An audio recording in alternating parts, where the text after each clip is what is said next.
Crefisa oferece Jornal Nacional. Olá, boa noite. Boa noite. A violência mata mais um pai de família no Rio de Janeiro. Um trabalhador que abastecia o carro é atingido no fogo cruzado entre policiais e traficantes. Um homem preso por engano é libertado. Ele passou uma semana na cadeia por um crime que não cometeu. Cuba vota a nova Constituição que pode reconhecer o direito à propriedade privada no país comunista. Chega à Espanha imigrante resgatada ao lado de 2 corpos no mar Mediterrâneo. A gripe no Brasil mata 3 vezes mais do que no ano passado. Especialistas apontam que o problema é o baixo índice de vacinação. Morre no Rio Hélio Eichbauer, um dos maiores cenógrafos do Brasil. Os gols de sábado no Brasileirão. Fórmula 1 no treino para o GP da Alemanha, drama de Hamilton. Na porta do IML. Sofrimento que se repete com uma frequência insuportável na cidade do Rio de Janeiro. Sem chão. Simplesmente sem chão. E agora? Essa é a pergunta que me faço desde a hora que aconteceu. A mais recente vítima da violência carioca é um baiano de 45 anos, casado, pai de 2 filhos de 6 e 10 anos, barraqueiro da praia de Copacabana. José Carlos de Jesus Almeida foi morto durante uma troca de tiros entre policiais e traficantes na porta de casa em Manguinhos, na noite de ontem. Um policial militar e outro morador ficaram feridos no confronto. Eles já tiveram alta. Toda sexta-feira, os irmãos, os cunhados, os sobrinhos de José Carlos se reuniam aqui na porta da casa dele, nesta rua considerada mais tranquila da favela de Manguinhos. Enquanto comiam uma pizza, as crianças brincavam por aqui. Ontem foi a última vez. Ele voltava do posto de gasolina com 3 crianças quando começou um tiroteio. Os meninos desceram correndo e ele foi atingido no peito ao sair do carro. Nós precisamos de paz, respeito por nós. Não é porque a gente mora dentro da comunidade que a gente tem que ficar exposto a essa situação. Somos família, somos pessoas. A gente pede clemência. É lamentável, mas, mais uma vez, uma pessoa se foi, inocente. A Polícia Militar disse que o tiroteio começou depois que PMs abordaram um carro suspeito com criminosos dentro. A Delegacia de Homicídios investiga o caso. O motorista que foi preso por engano no Rio por causa da aparência foi libertado depois de uma semana na cadeia e falou da angústia que viveu nos últimos dias. A alegria de ter a liberdade de volta. Antônio Carlos deixou a cadeia ontem à noite. Ficou 7 dias preso por um crime que não cometeu. A justiça é cega e falha. Hoje, já em casa, Antônio falou dos dias de angústia. Desde o momento que eles me colocaram para dentro da cela, eu pensei, minha vida acabou. Mas eu sentei comigo e falei, o que eu fiz? Eu não fiz para estar aqui. Eu fiquei com essa roupa do corpo daquela sexta-feira do dia 13 até ontem, quando eu fui solto, que eu tirei a camisa na porta do local e joguei fora. O Antônio foi preso na semana passada depois de ser confundido com este bandido que invadiu o consulado da Venezuela no mês passado. A confusão da polícia foi baseada em fotografias de redes sociais. Investigadores da Delegacia de Apoio ao Turista viram fotos de Antônio Carlos e apontaram supostas semelhanças com o verdadeiro ladrão. A família de Antônio decidiu investigar por conta própria e descobriu que o verdadeiro ladrão já estava até preso. Na quinta-feira eu trabalhei. Na sexta eu era um assaltante. Não porque eu fui assaltar, porque eu fui colocado como um assaltante. E aí, o que eu faço agora? Eu quero seguir minha vida, eu quero voltar a trabalhar. Passageiros tiveram mais um dia de transtornos nos principais aeroportos de São Paulo. Mais de 150 voos saíram atrasados e muitos passageiros perderam a viagem, reflexos da pane num radar ocorrido há 2 dias. Congonhas dormiu pouco, funcionou até 1 da manhã para recuperar o atraso e acordou de mau humor. Eu não vou para Vila 8. A gente vai direcionar. Não, daqui eu não saio, filho. Na manhã de hoje, as filas se estendiam pelo saguão. Vai para uma fila, vai para outra, olha, nem sei o que fazer mais. E chegaram até outros aeroportos do país. Esses passageiros esperavam em Salvador. Eu quero saber qual a posição que vocês têm para nós seguirmos vocês. Voos para hoje eu não tenho mais. Vocês entenderam? Já é hora do almoço e a gente ainda vê os reflexos aqui no saguão de Congonhas. Filas maiores do que o esperado e 17 voos saindo com atraso de mais de 1 hora. Tudo porque um radar parou de funcionar pela falta de energia. A primeira falha foi na noite de quinta-feira, seguida de outras 2, na madrugada e na manhã de sexta. Minutos de instabilidade e mais de 24 horas de bagunça na vida de quem precisa viajar. A aeronáutica disse que o radar funcionava bem hoje e, aos poucos, os voos saíam na hora certa. Entre chegadas e partidas, foram 125 atrasos no aeroporto de Cumbica, em Guarulhos, que teve também 4 cancelamentos. No aeroporto de Congonhas, 30 voos saíram com atraso até às 6 horas da tarde. Este grupo de Porto Alegre tem pacote pago em um resort em Ilhéus.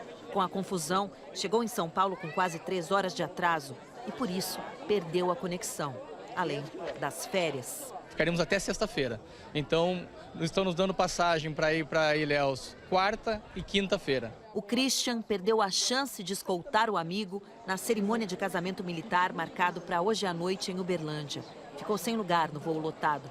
E a solução da companhia foi o táxi. Só que indo de táxi, são 7 horas e meia, chega depois do evento. Perdi. A baixa procura pela vacina contra a gripe em vários estados preocupa autoridades da área de saúde. Na cidade de São Paulo, o número de mortes por causa da gripe H1N1 teve um aumento enorme em relação ao ano passado. Manhã de sábado, num posto de saúde da Zona Sul de São Paulo. Mesmo no dia de folga no trabalho, não foi quase ninguém tomar vacina. Hoje, mais ou menos umas 3, 4 pessoas. A meta do Ministério da Saúde é vacinar 90% do público-alvo, mas a campanha, que já foi estendida 2 vezes, ficou abaixo do esperado em muitos estados. Foi assim no Acre, no Rio de Janeiro e em Roraima. Em São Paulo, apenas 86% se vacinaram até agora. Tem que proteger, sem dúvida. Deus o livre, é muito triste. Na capital paulista, a prefeitura montou centros provisórios fora dos postos de saúde para aplicar as doses e explicar que não é preciso ter medo da vacina. Essa vacina ela é feita de partes de vírus, então ela não tem a capacidade de induzir a doença na pessoa, só a formação de anticorpos. A presença do H1N1 no Brasil foi confirmada pela primeira vez em 2009. Na época, a doença ficou conhecida como gripe suína e provocou pânico logo nas primeiras mortes. Hoje, existe uma vacina para proteger contra o vírus, uma campanha de vacinação de graça, mas a procura está baixa, apesar do aumento do número de casos. Este ano foram registrados 4.680 casos de gripe em todo o país, provocados por 4 vírus diferentes. 839 pessoas morreram, a maior parte de gripe H1N1. Na cidade de São Paulo, foram 42 mortes por H1N1. No ano passado inteiro, apenas 1. Para esse infectologista, o aumento do número de casos está diretamente relacionado à baixa cobertura da vacinação. Na minha avaliação, é até antiético as pessoas não tomarem a vacina. Primeiro, porque sobrecarrega o sistema de saúde. Segundo, elas mesmas se adoecem muito mais rapidamente e expõem a população de um modo geral. Inclusive a própria família. Inclusive a própria família dentro de casa. Em Manaus, a preocupação é com o sarampo. O esforço para vacinar contra a doença ganhou hoje o apoio do Exército. Os militares, 50 deles da área da saúde, trabalharam em postos montados num dos bairros mais populosos da cidade. Manaus tem hoje 444 casos confirmados da doença. No começo do mês, a prefeitura decretou situação de emergência por causa do surto de sarampo. Amanhã, no Fantástico, novos detalhes do caso da bancária que morreu depois de passar por um procedimento estético com um médico conhecido como Dr. Bumbum. Exclusivo. Entrevistamos o taxista que é testemunha-chave no caso da morte de Lilian Calisto. Ele levou a bancária e combinou de esperá-la até o procedimento acabar. A última mensagem foi às 21 horas e 6 minutos, ela dizendo que o procedimento demoraria 1h30. E mais, como é a cobertura onde o Dr. Bumbum recebia suas pacientes no Rio de Janeiro? e o momento em que o médico foge da polícia dando marcha ré no carro. O acidente fatal no Beach Park. Voltamos ao parque aquático para contar como tudo aconteceu. E o acidente aconteceu bem naquela parte vermelha, na entrada do tubo. É golpe. Bandidos usavam chips de celulares de políticos e pediam dinheiro em nome deles. A então vice-governadora do Paraná foi uma das vítimas. Precisaria, então, do depósito no valor de R$2.000. E o planeta pede água. Como é viver em metrópoles onde as torneiras já estão secando? Eu só tomo banho uma vez por semana. Você deve estar notando meu cabelo sujo. É reportagem especial, é fantástico. É depois do Faustão. Você vai ver. A seguir, Cuba vota uma nova Constituição que pode reconhecer a propriedade privada. Já está em terra firme a refugiada que passou 2 dias boiando ao lado de corpos no mar Mediterrâneo. O número de imigrantes mortos mês passado no mar Mediterrâneo é o maior em 1 ano e meio. Hoje, uma sobrevivente que virou símbolo dessa tragédia chegou à terra firme. O navio da ONG Braços Abertos finalmente atracou na Espanha. No início da semana, ele salvou Josefine, da República de Camarões, que sobreviveu a um naufrágio e ficou 2 dias abraçada a um pedaço de madeira ao lado dos corpos de uma mulher e de uma criança. Depois de 4 dias de navegação, Josefine chegou em terra firme. Foi levada para um hospital da ilha de Palma de Maiorca. Ela ainda não voltou a andar e fala com dificuldade. Vai receber o tratamento de refugiada e será protegida como testemunha ocular do naufrágio. Buenos días, soy Oscar Camps. O fundador da ONG Braços Abertos, Oscar Camps, numa entrevista coletiva, informou: denunciamos o chefe da patrulha da Líbia por omissão de socorro e homicídio, e também autoridades da Itália que se recusaram a receber os cadáveres no porto de Catânia. A Itália nos acusa de mentir, difamar e insultar, disse o fundador da ONG. Na resposta, o Ministério do Interior voltou a suspeitar da transparência das finanças das ONGs que atuam no Mediterrâneo salvando vidas. O ministro Matteo Salvini prometeu processar a Braços Abertos por calúnia e falsidade. Um relatório da ONU afirma que, em junho, o número de mortos na travessia Trípoli-Lampedusa registrou mais um recorde de quase 600 mortos. O mesmo número dos 5 meses anteriores somados. Com o fechamento dos portos italianos, os imigrantes voltaram a se dirigir para a Espanha. O exército de Israel e o Hamas concordaram com o cessar-fogo depois de um dia tenso na fronteira com Gaza. A região vive a pior onda de violência desde 2014. Ontem, uma troca de tiros na fronteira resultou na morte de um soldado israelense e de 4 palestinos.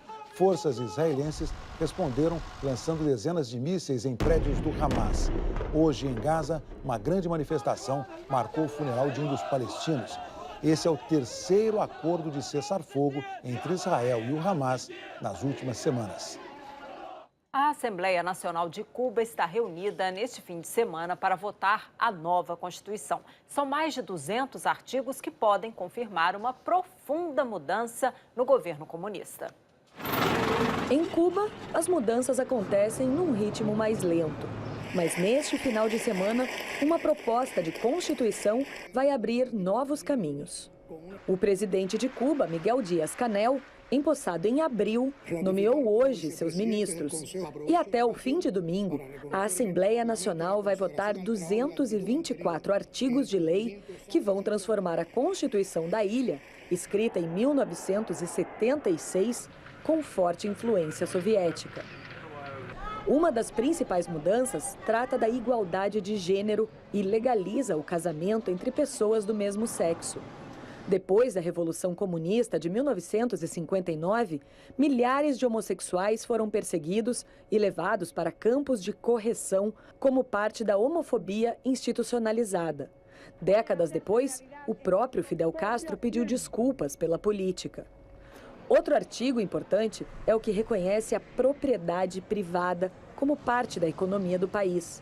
O governo vai voltar a liberar licenças de negócios privados a partir de dezembro, mas vai limitar um negócio por pessoa para evitar o aumento da diferença social. Aileen Andino, que administra um restaurante, comemora e diz que são os negócios privados que movem a economia. Depois que a Assembleia Nacional aprovar a proposta de Constituição, o texto vai passar por uma consulta popular e a versão final vai ser votada num referendo nacional. O novo ministro da Justiça do Peru tomou posse hoje em meio ao maior escândalo de corrupção da história do judiciário peruano.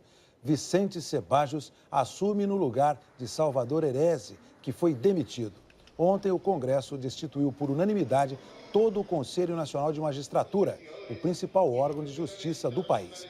A população tem protestado nas ruas desde a semana passada, quando a imprensa divulgou escutas telefônicas feitas pela polícia.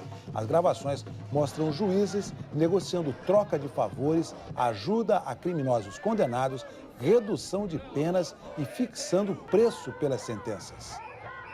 O presidente americano voltou a usar as redes sociais para atacar o ex-advogado dele e a Polícia Federal Americana. Donald Trump reagiu à notícia de que o advogado Michael Cohen gravou em segredo uma conversa dos dois antes da eleição presidencial de 2016. O áudio mostra o momento em que eles discutiam o pagamento pelo silêncio de uma ex-modelo que alega ter tido um caso com Trump. O FBI investiga se Trump usou dinheiro de campanha para pagar a ex-modelo. O presidente americano criticou a investigação, dizendo que é inconcebível o governo invadir um escritório de advocacia. Cogitou que talvez seja ilegal que um advogado grave um cliente e terminou dizendo que não fez nada de errado. O WhatsApp anunciou que vai limitar o compartilhamento de mensagens pelo aplicativo para evitar a divulgação de notícias falsas. A empresa informou que, a partir de agora, os usuários só vão poder compartilhar uma mesma mensagem, foto ou vídeo para até 20 contatos. Na Índia, essa restrição é ainda maior. O número é de 5 contatos. A Índia vive uma onda de linchamentos incentivados por conteúdo falso espalhado por usuários do aplicativo. E chegou a hora de falar da previsão do tempo, hora de conversar com a Jaqueline Brasil, que está em São Paulo. Boa noite, Jaqueline. Tem feito um calorão em boa parte do país. Vai continuar assim? Oi, Juliana. Boa noite para você e para o Heraldo. Boa noite para todos. Em boa parte do país vai continuar assim. Você que está no interior do Nordeste, no Sudeste, no Centro-Oeste, deve ter percebido que está fazendo calor nesse inverno mais do que o normal, né? Aqui em São Paulo, também no Rio de Janeiro, Campo Grande e em Brasília, a temperatura tem ficado 3 graus acima da média para julho. A explicação para esse calor está nas águas do Oceano Pacífico, que estão mais quentes do que o normal. E quando o oceano fica com essa temperatura mais alta, o jato polar, que é responsável por transportar as massas de ar frio do Polo Sul, fica mais para baixo, impedindo a entrada desse ar no país. Com isso, o ar não resfria e vai esquentando mais e mais. Bom, essa é a explicação de um fenômeno bem conhecido, o El Niño. Será que ele está vindo por aí? Segundo os institutos internacionais de meteorologia, nós estamos em formação de El Niño. E nessa escala aqui, divulgada pelo Serviço Meteorológico da Austrália, já estamos em estado de atenção, então a chance é grande. Se isso se confirmar, o El Niño pode sim se formar entre o final desse ano e o início de 2019. E aí, as regiões Sudeste, Centro-Oeste e Sul poderão registrar temperaturas mais altas, como já está acontecendo. Nas capitais dessas regiões, vai fazer calor amanhã, por exemplo, em Campo Grande, com máxima de 27, Goiânia, 30 graus com sol para cada um e Vitória, com 29 graus, Juliana e Heraldo. E será que vai chover em alguma região amanhã, Jaqueline? Vai sim, porque tem uma frente fria que já passou pelo sul e agora está aqui em São Paulo, por isso o tempo virou hoje, viu, aqui à tarde. Amanhã pode garoar não só aqui no leste de São Paulo, mas também no leste do Paraná. Pode chover mais de uma vez em boa parte do Rio Grande do Sul, porque tem uma outra frente fria. Chuva também prevista para o litoral do Nordeste e parte também do Norte. Onde está amarelão, o tempo fica firme. Em Manaus, a chuva vai refrescar os 35 graus de amanhã. Palmas está está fora da rota da chuva, com máxima de 36. Porto Alegre também, mas aí vai fazer friozinho, 20 graus. Agora, em Natal e no Rio de Janeiro, máxima de 27 graus, não vai dar tanta praia assim. E em São Paulo, a temperatura cai bastante em relação aos últimos dias. Máxima de 23 graus, com uma garoa de manhã. Vai ser aquele domingo de preguiça. Bom domingo para vocês aí, Juliana e Heraldo. Então aproveite seu domingo de preguiça, Jaqueline. Pode deixar. E você vai ver a seguir o adeus a Hélio Eichbauer, um dos maiores cenógrafos do Brasil. E você vai conhecer o campeão de reclamações de uma capital brasileira.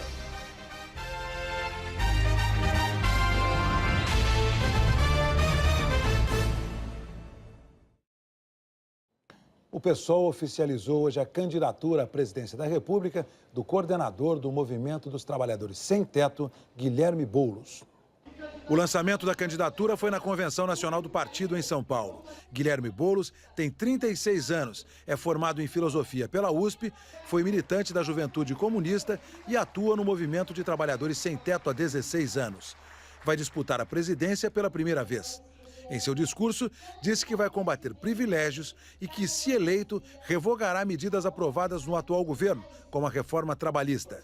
Também defendeu reforma agrária, um programa de habitação e projetos para a criação de empregos. Implementar uma política urbana e habitacional nesse país para desapropriar prédio vazio, como muitos aqui no centro dessa cidade, para fazer moradia popular. Retomar um projeto que seja um projeto de desenvolvimento com emprego, com renda, com serviços públicos de saúde, educação, moradia para todo o nosso povo.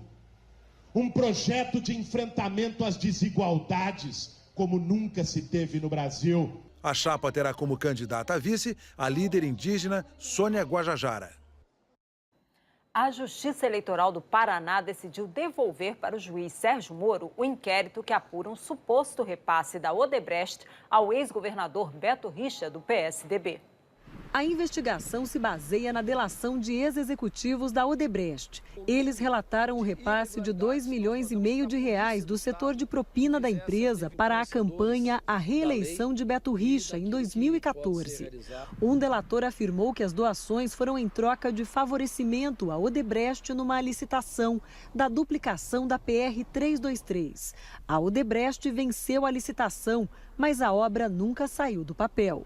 O inquérito estava no Superior Tribunal de Justiça, em Brasília, e foi remetido à primeira instância em maio, depois que Beto Richa renunciou ao cargo de governador para disputar as eleições e perdeu o foro privilegiado. Primeiro, a investigação foi para o juiz Sérgio Moro, que declarou ser dele a competência para julgar o caso, porque haveria indícios dos crimes de corrupção, lavagem de dinheiro e fraude à licitação. A defesa de Richa recorreu ao STJ, que determinou que o caso fosse para a Justiça Eleitoral no Paraná e que ela deveria decidir de quem seria a competência, de Moro ou da própria Justiça Eleitoral. Ao encaminhar o caso à Justiça Eleitoral, Moro afirmou que não se tratava de mero caixa 2. No fim de junho, a juíza eleitoral Maíra Stansack mandou devolver o inquérito a Moro, por considerar que a investigação em trâmite é específica para apurar crimes de competência da Justiça Federal Comum. Os fatos ligados aos delitos de corrupção ativa e passiva, lavagem de dinheiro e fraude à licitação deverão ser objeto de análise do juízo da Vara Federal competente. A defesa de Beto Richa afirmou que já recorreu ao Tribunal Regional Eleitoral por entender que a decisão do Superior Tribunal de Justiça está sendo descumprida. O PSDB declarou que todas as doações que recebeu foram legais. A Odebrecht vem declarando que continua a colaborar com as autoridades e que implantou um sistema para prevenir, detectar e punir desvios ou crimes. Em Curitiba, um morador decidiu cobrar qualidade do serviço público. Agora, ele é o maior fiscal da cidade. É uma fiscalização implacável. Ele enxerga problema onde a maioria vê rotina, normalidade. A reclamação é na hora, direto para a prefeitura. E você tem ideia de quantas vezes você já ligou lá? Não, não tenho ideia. Não tenho porque eu sou um cidadão que ligo todo dia.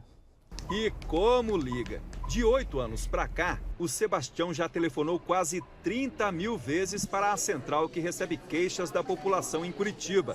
São 10 chamadas por dia em média que o representante comercial faz entre um negócio e outro.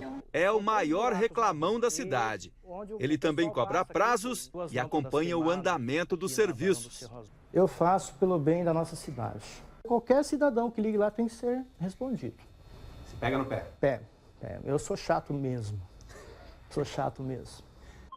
Na central que recebe as ligações, ele já é reconhecido só pela voz. Não incomoda, né? A gente precisa, na verdade, de cidadãos que queiram bem da cidade, que contribuam para o bom desenvolvimento, para a harmonia dentro da cidade. Então, a gente precisa, assim, de cidadão bem participativo. O Sebastião fez um balanço e disse que a prefeitura resolve 7 em cada 10 problemas apontados por ele.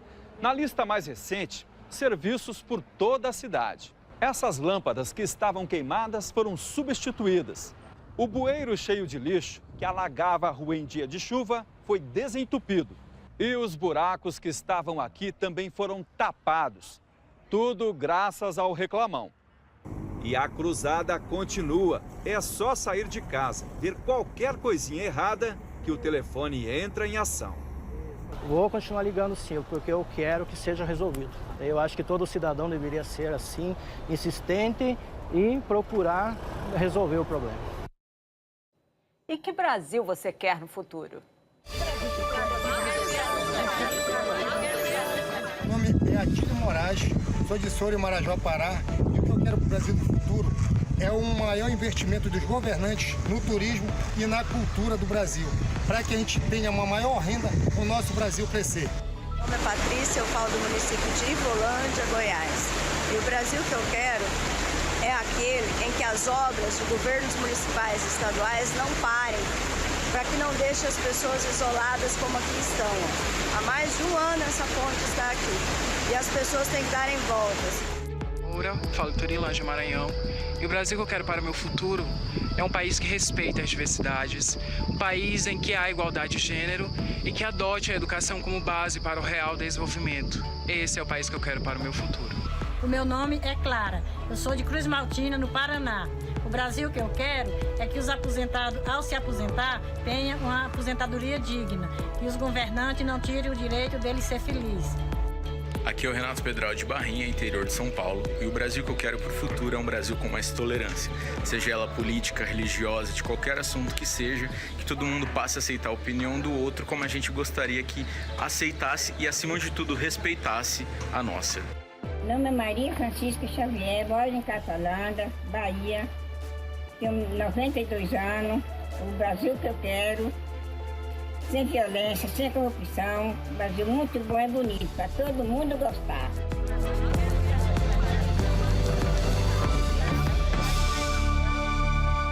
...92 anos, parabéns para Dona Maria Francisca. As mensagens do Brasil que eu quero estão no Globoplay, na página do JN e em g1.com.br/Brasil que eu quero, tudo junto. A gente está esperando seu vídeo. Morreu no Rio aos 76 anos o cenógrafo Hélio Aschbauer. Ele sofreu um infarto em casa. Hélio Aschbauer fazia poesias, não aquelas que se leem, mas aquelas que os olhos veem. Considerado um dos maiores cenógrafos do país, ele fez trabalhos para o cinema, para a música e para o teatro. Estudou filosofia e depois cenografia em Praga, na República Tcheca. Mas as origens de tanta inspiração vieram de casa, da infância. Meu avô era italiano, então os italianos têm aquela tradição de teatros, de boneco, não é? Do sul da Itália, não é? Ele me deu esses teatrinhos, não é? A brincadeira virou arte. Em 1967, Hélio Aschbauer criou o cenário da montagem histórica do espetáculo O Rei da Vela, de Oswald de Andrade, feita pelo Teatro Oficina. Hélio Aschbauer foi o criador da cenografia com arte. É um artista. A cenografia dele vale o que vale os quadros de Picasso, enfim, os grandes momentos das artes plásticas do mundo. O cenário virou capa do disco Estrangeiro, de Caetano Veloso. Foi na música, aliás, que o artista fez trabalhos marcantes. Existe harmonia, existe poesia, né? No ar, né?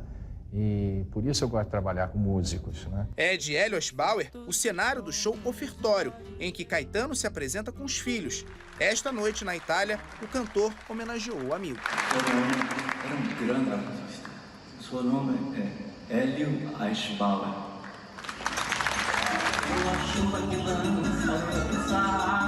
Eu era um dos maiores artistas que eu conheço e uma das pessoas que eu mais amo na minha vida. Numa rede social, Gilberto Gil também lamentou a morte do artista. Foi em palcos e arenas como essa que Hélio Aschbauer mostrou ao mundo seu talento. Mas a morte dele não é o fim dessa trajetória. Ele também foi professor e influenciou uma geração de novos artistas. Ele trazia a filosofia, ele trazia a história da arte, a história cultural.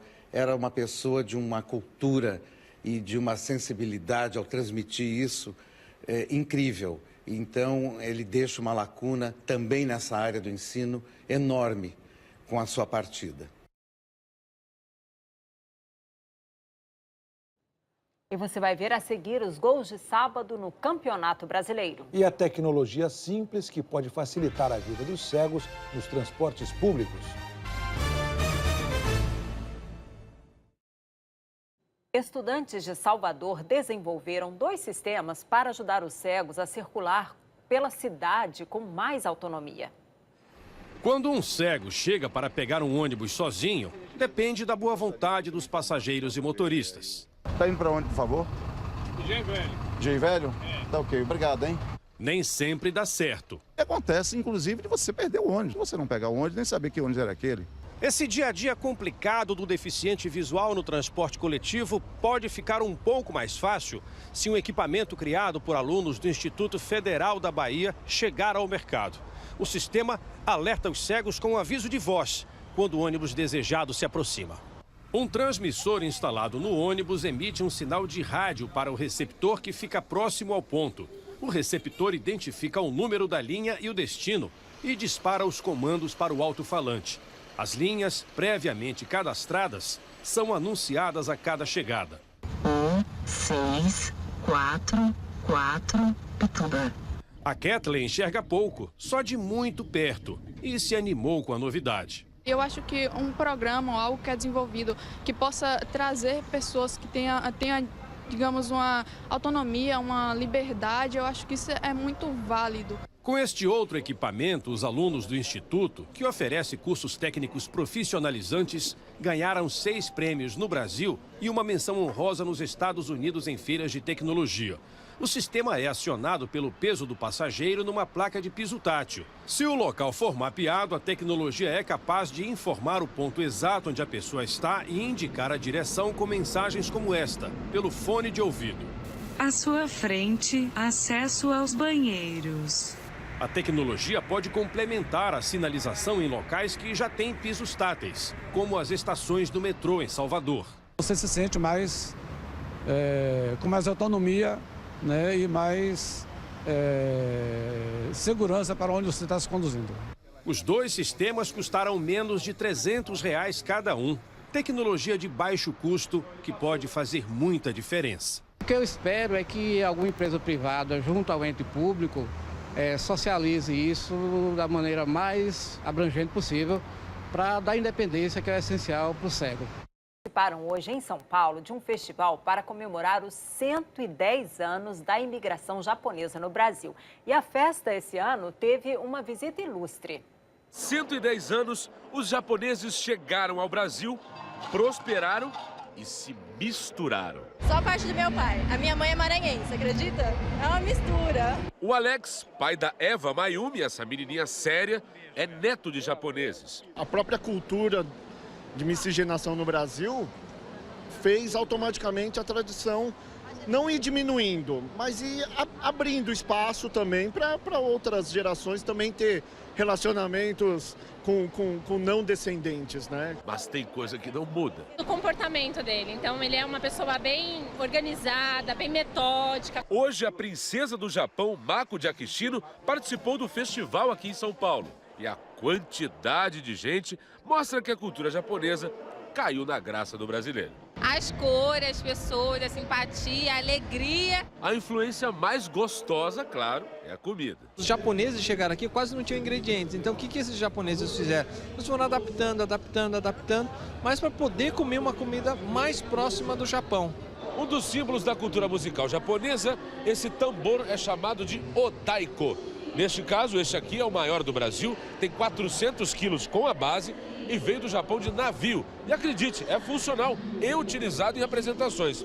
Os tambores pequenos podem custar de 6, 7 mil para mais de 10 mil reais. Esse aqui não tem um valor definido, mas os donos acham que vale o preço de uma casa. Bom, o barulho pelo menos é bem poderoso. Mas poderoso mesmo e emocionante é ver vários deles juntos.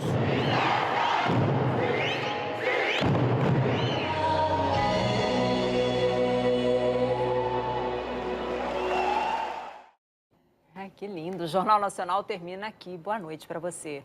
Boa noite e um bom domingo.